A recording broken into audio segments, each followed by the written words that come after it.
Ever get that like nagging feeling? You know that feeling that you're being like subtly manipulated by ads or by social media or maybe even by like your own brain? Oh, yeah. Well, buckle up. Buckle up, listeners. In this deep dive, we are tackling critical thinking mastery. Ooh. It's an audiobook, and honestly, this audiobook is basically your toolkit for becoming like a mental ninja. And you know what's really cool about this approach? It frames critical thinking as a skill. Oh, okay. Something that you can hone and practice. So not just something you're like born with. Right. Oh, that's a relief. But where do we even like begin? Right. The audiobook seems to start with this idea of like mapping out our own minds. It makes sense, right? Like if you're going to navigate any tricky landscape, you need to know where the pitfalls are. Yeah. Self-awareness is that map for your mind. Oh. Things like mindfulness exercises or journaling. Yeah. They're not just trendy self-care. They're actually powerful tools to reveal your thought patterns. Hold on. Are you saying my morning gratitude list is actually training me to be more critical? It could be. Really? By paying attention to your thoughts and your emotions, Right. without judgment. Yeah. You start to see those recurring patterns. Okay. Maybe you notice you're more prone to negativity. Yeah. After checking social media. Mhm. Or perhaps you always get defensive when someone critiques your work. Oh, interesting. That's self-awareness in action. Okay. So mindfulness is like shining a light on those mental shortcuts we all take. Mhm. But the audiobook goes beyond that, right? Yeah. It talks about avoiding something called logical fallacies, which sounds a bit intimidating.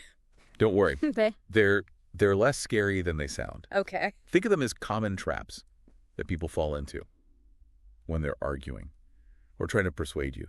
Like, imagine a politician saying, everyone loves this new policy, so it must be good. So just because something is popular doesn't automatically make it right. Yeah, Is that an example of a fallacy? exactly. Wow. It's called the bandwagon fallacy. Okay. You're pressured to accept something just because a lot of other people do. And everywhere. Right. Marketing, politics, Mm. even just everyday conversations. Wow. I'm starting to see these fallacies everywhere now. It's kind of like when you learn a new word and suddenly you hear it all the time. Right. That's your critical thinking kicking in. Oh, got it. But the audiobook doesn't stop there. It emphasizes the importance of evidence-based thinking. Wait, so we're not just supposed to go with our gut feeling all the time? Intuition has its place. Okay. Of course. But backing it up with solid evidence makes your decisions way more reliable. Imagine you're trying to choose between two different investments. Okay. Would you rather base your choice on a hot tip from a friend or on thorough research of the company's financials? Okay, point taken. But finding reliable evidence can be tough. Yeah. It feels like everyone has an agenda these days. That's why critical thinking is so crucial. Okay. The audiobook actually talks about developing certain habits of mind to help us wade through all the noise. Such as, I'm all ears. Well, one is cultivating intellectual humility. Okay. It's about being open to the possibility that you might be wrong. That there's always more to learn. Right. It's the opposite of clinging to your beliefs no matter what. So being willing to change your mind when presented with new information, that sounds challenging, but also kind of freeing. Exactly. And it goes hand in hand with another important habit, curiosity. Oh. Instead of shutting down when you encounter a different opinion, get curious. Ask questions. Try to understand their perspective, even if you don't agree. This all sounds great in theory, but honestly, sometimes I feel like my brain is working against me. Yeah. It's like there are these hidden forces messing with my judgment. You've just stumbled upon the fascinating and often frustrating world of cognitive biases. There are mental shortcuts that can lead us astray, even when we think we're being totally rational. Cognitive biases. It sounds like something out of a sci-fi movie. Yeah. What are we talking about here? Think of them as glitches in the system. You know our amazing brains. Right. They're wired for efficiency, but sometimes those shortcuts lead to errors in judgment Like, have you ever noticed how after you buy a new car, you suddenly see that same car everywhere? Wait, is that a bias? Yeah. I thought I was just paying more attention. It's a bit of both. It's called the availability heuristic. Okay. Our brains tend to overestimate the likelihood of events that are easily recalled, things we've seen or heard recently. Great. So your new car is top of mind, making you more likely to notice it in your surroundings. So our brains are playing tricks on us. That's slightly unsettling. Yeah. Are there other examples of these biases? Oh, tons. Okay. One of the most pervasive is confirmation bias. We're all guilty of this one. Oh, really? It's our tendency to favor information that confirms our existing beliefs, Right. while conveniently ignoring evidence that contradicts them. So like when people only share news articles that support their political views, even if those articles are full of misinformation. Exactly. Mm-hmm. Confirmation bias can lead us down some pretty dangerous rabbit holes. Yeah. And it's not just about politics. Right. It can affect everything from our investment decisions to our relationships. Okay, so how do we fight back against these mental gremlins? The first step is simply being aware that they exist. Okay. Once you know about confirmation bias, Right. you can start to catch yourself in the act. And then you can make a conscious effort to seek out diverse perspectives, to challenge your own assumptions, and to be open to changing your mind. So it's like giving ourselves a mental reality check. Exactly. And another powerful strategy is to slow down our thinking. Okay. Our brains love to jump to conclusions, but often the best decisions are made after careful consideration. Pause before reacting, analyze the situation from different angles. Right. And don't be afraid to ask for a second opinion. This is all making me realize that critical thinking isn't just about being smart, it's about being more self-aware. Yeah. More intentional with our thoughts. That's a great insight. Yeah. It's about taking control of your mental processes rather than letting your biases run the show. But let's be real, even with the best intentions, we're all going to make mistakes, right? Absolutely. And that's okay. Okay. Critical thinking isn't about being perfect. It's about being willing to learn and grow from those mistakes. It's about embracing the journey, not just the destination. Speaking of journeys, the audiobook emphasizes that critical thinking isn't just an abstract concept. Right. It has real-world implications. Like how can we use these skills to navigate our relationships? Ooh. That feels like a minefield sometimes. You're telling me. Yeah. But that's where critical thinking can be incredibly powerful. Imagine you're having a recurring argument with your partner. Oh. Instead of getting stuck in the same old patterns, try applying some of the tools we've discussed. So like instead of just reacting emotionally, take a step back and try to understand the underlying issue. Exactly. Ask yourself, what are the unmet needs or unexpressed emotions fueling this conflict? And then really listen to your partner's perspective. Try and understand where they're coming from. I'm already feeling less stressed just thinking about approaching conflict this way. That's the power of critical thinking. Okay. It allows us to approach challenging situations with more clarity and composure. And it's not just about romantic relationships. These skills are invaluable in friendships, family dynamics, even workplace interactions. Okay, I'm convinced. Good. But let's talk about work. How does critical thinking translate to that arena? I mean, I'm not exactly solving crimes or negotiating international treaties. Don't underestimate the power of critical thinking in everyday work situations. Think about the last time you faced a problem at work. Yeah. Maybe a missed deadline, a conflict with a colleague, right, or a decision that needed to be made. Ugh, don't remind me. I'm having flashbacks to a particularly stressful project launch. Yeah. Well, imagine applying critical thinking to that situation. Instead of just reacting, you could use the tools we've discussed to analyze the problem, identify the root causes, and come up with more effective solutions. So it's like being a detective in the office. Exactly, and it's not just about it's not just about problem solving. Okay. Critical thinking can help you communicate more effectively, make persuasive arguments, and evaluate risks and opportunities. Right. It's like having a secret weapon in your career toolkit. I'm definitely starting to see how these skills can level up my work game. And here's the thing. Yeah. The more you practice critical thinking in one area of your life, Right. the more it starts to seep into other areas as well. It becomes a way of approaching the world. A lens through which you see everything with more clarity and intention. So it's like a ripple effect. We start by applying critical thinking to one specific problem, and then it gradually starts to influence how we think and act in all aspects of our lives. Exactly. It becomes a habit, a way of being, and the more you practice it, the more natural and effortless it becomes. That's encouraging, but Yeah. I have to ask, doesn't critical thinking sometimes lead to, well, cynicism? Really? Like once you start questioning everything, Yeah. doesn't it become hard to believe in anything? That's a great question. Yeah. And it brings us to a crucial distinction. Okay. Critical thinking is not about being cynical or skeptical. Right. It's about being discerning. Okay, I like that. Break it down for me. What's the difference? Cynicism is a negative outlook, a tendency to see the worst in everything. Skepticism is about questioning claims, demanding evidence, and being wary of easy answers. But discernment is about being able to distinguish between what's true and what's false, Okay. what's reliable and what's not. Right. It's about being thoughtful, not just critical. So it's not about tearing things down, Right. but about building a more accurate and nuanced understanding of the world. Exactly. Yeah. And that could actually be quite empowering. When you're able to think critically, you're less likely to be swayed by manipulation, propaganda, or just plain bad information. I love that. So critical thinking isn't just about protecting ourselves from being misled.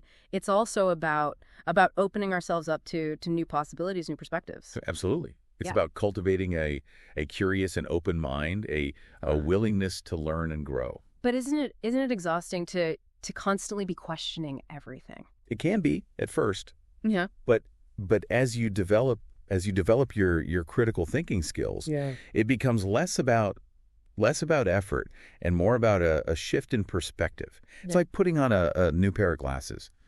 Everything looks a little different, a little sharper, Yeah. a little more in focus. I like that analogy. It's like we're upgrading our mental software, Yeah. installing a new operating system for our brains. Exactly. And with this new operating system, Yeah. you're able to process information more efficiently, make more informed decisions, Right. and navigate the world with more confidence and clarity. This is all so inspiring, but I have to ask the practical question. How do we actually make time for critical thinking in our already busy lives? It doesn't have to be a huge time commitment. Okay. Start by integrating small practices into your daily routine. Maybe it's taking a few minutes each morning to reflect on your thoughts and feelings. Right. Or perhaps it's consciously choosing to engage in a thoughtful conversation with a friend or colleague. So it's about being more intentional with our mental energy. Exactly. And you can also find opportunities to flex your critical thinking muscles throughout the day. When you're reading the news, ask yourself, what are the biases of this source? What information is missing? When you're scrolling through social media, Right. notice how your emotions are being manipulated by algorithms and advertising. So it's like a mental workout. Right. We have to keep those critical thinking muscles toned and flexible. Exactly. And the more you use them, the stronger they become. Okay, I'm sold. But let's be honest. Yeah. There are times when we just want to switch off our brains and relax. Is it okay to take a break from critical thinking sometimes? Absolutely. Yeah. It's important to find a balance. Okay. Critical thinking is a valuable tool. Right. But it's not meant to be used 24/7. Just like you wouldn't go to the gym every single day. Right. You need to give your mind time to rest and recharge. So it's about finding that sweet spot between being engaged and being overwhelmed. Exactly. And remember, critical thinking isn't just about being analytical and objective. Right. It's also about cultivating curiosity, creativity, and empathy. I love that. Yeah. So it's not about becoming a robot. It's about becoming a more well-rounded, insightful human being. That's a perfect way to put it. Okay, this has been an incredible conversation so far. Yeah. I'm feeling so much more equipped to tackle those mental gremlins and make more thoughtful decisions. But I have a feeling there's still more to explore. You're right. There's one more crucial aspect of critical thinking mastery that we need to discuss. Okay. The importance of lifelong learning. Ooh, I love that. Lifelong learning. Tell me more. It's about recognizing that critical thinking isn't a destination. Mm-hmm. It's a journey. Okay. It's about constantly seeking out new knowledge, challenging your assumptions, right, and refining your thinking skills over time. So it's like a mental workout regimen. Yeah. We have to keep those critical thinking muscles flexed if we want to stay sharp. That's a perfect analogy. Yeah. And just like any workout routine, it requires discipline, right, consistency, and a willingness to push yourself beyond your comfort zone. Okay, I'm game. But where do we even start? Mm-hmm. How do we make lifelong learning a reality? It starts with cultivating an insatiable curiosity, a hunger for knowledge and understanding. Okay. Make a habit of asking questions, exploring new subjects, and seeking out diverse perspectives. So it's about staying curious and open-minded, even when we think we've got things figured out. Exactly. Because there's always more to learn, more to discover, more to question, and that's what makes lifelong learning so exciting. I love that. Yeah. But let's be real. Life gets busy. How do we actually fit lifelong learning into our already packed schedules? It's about making it a priority. Okay. Just like you would any other important goal. Carve out time for reading, reflection, or taking online courses, attend lectures, join book clubs, engage in thoughtful discussions with friends. So it's about finding ways to integrate learning into our daily lives. Exactly. Yeah. And it doesn't have to be a huge time commitment. Even 15 minutes of reading or reflection each day can make a difference over time. Okay, I can definitely commit to that. But what about those times when we feel stuck, when our motivation wanes? Yeah. Or when we just don't feel like learning anything new? That's perfectly normal. Yeah. We all go through those phases. Okay. The key is to remember why you started this journey in the first place. Reconnect with your curiosity, your desire for growth, your passion for understanding the world around you. So it's about tapping into that inner drive, that thirst for knowledge that's within all of us. Exactly. And remember, lifelong learning isn't just about accumulating information. It's about becoming a more well-rounded, insightful, and engaged human being. And who doesn't want that? But I have to ask, in a world that's changing so rapidly, with technology advancing at breakneck speed, what's the point of learning? Will our knowledge even be relevant in a few years? That's a valid concern. Yeah. But here's the thing: the skills we've been discussing, right? Critical thinking, problem solving, ethical reasoning, adaptability. These are the skills that will always be in demand no matter how much the world changes. So it's not just about what we know, but how we think. Precisely. It's about developing those mental muscles that allow us to learn, adapt, and thrive. Yeah. In any environment. That's incredibly empowering. Right. It's like having a superpower that can never be taken away. Exactly. And the best part is, it's a superpower that anyone can develop with practice and dedication. This has been an amazing deep dive. Yeah, it has. I feel like my brain has gotten a serious workout. Mine too. Oh, good. And that's a good thing. Okay. Remember remember, growth comes from challenge. Right. Yeah. And discomfort is often a sign that we're expanding our horizons. I'm definitely feeling that expansion. Good. So before we wrap things up, is there anything else from the audiobook that you think is important for our listeners to remember? I think the most important takeaway is this. Critical thinking isn't just about becoming smarter. It's about becoming more human. Okay, I love that. Break it down for us. What do you mean by becoming more human? It's about using our minds to engage with the world more fully, to understand ourselves and others more deeply, and to make decisions that align with our values and aspirations. It's about recognizing that we're not just passive recipients of information, but active agents in shaping our own lives. Yeah.